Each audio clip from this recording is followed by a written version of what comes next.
The question of how to increase the number of women in corporate boardrooms is one that continues to disturb many modern economies. While some shy away from tackling the challenge head-on, the Federation of Kenya Employers is now doing just that. FKE, in partnership with the Norwegian Enterprise Confederation, has launched the Female Future, a training module designed to scale up the number of women in managerial positions in both public and private sectors.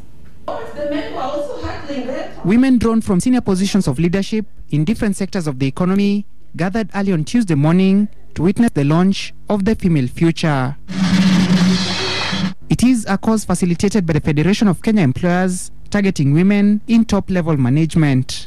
It takes 14 days, spread over 9 months. This program was founded in around 2004 in Norway. It started in response to the quota law, which said that 40% of the women should be represented in the boards.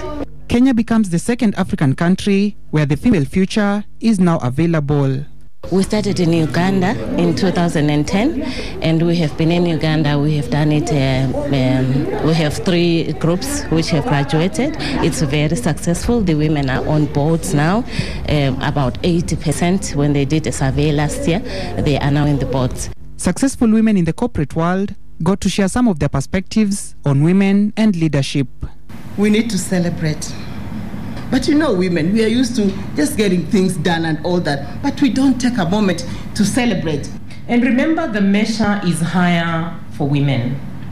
There are things men at that level would do and get away with, but as a woman, you will not. The women then got some management tips from one of Kenya's foremost industry captains, the chief executive of Keroche Breweries Limited. I built Keroche Breweries from the scratch to where it is now for the last 16 years. It is from 200 startup capital to over 10 billion now, from 3 employees to 200 direct professional employees. We have 4 strong brands. That is our Summit beers that are well known. They are sugar-free and have no hangover. There were certain more subtle issues which also emerged at the forum.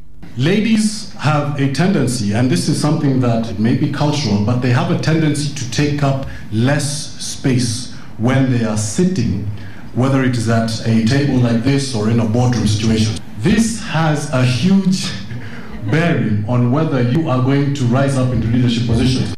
The corporate landscape in terms of gender equality is changing, and some companies are quicker at adapting to the changes than others. The Nation Media Group is a good example. 5 years ago, Nation Media Group did not have a woman director.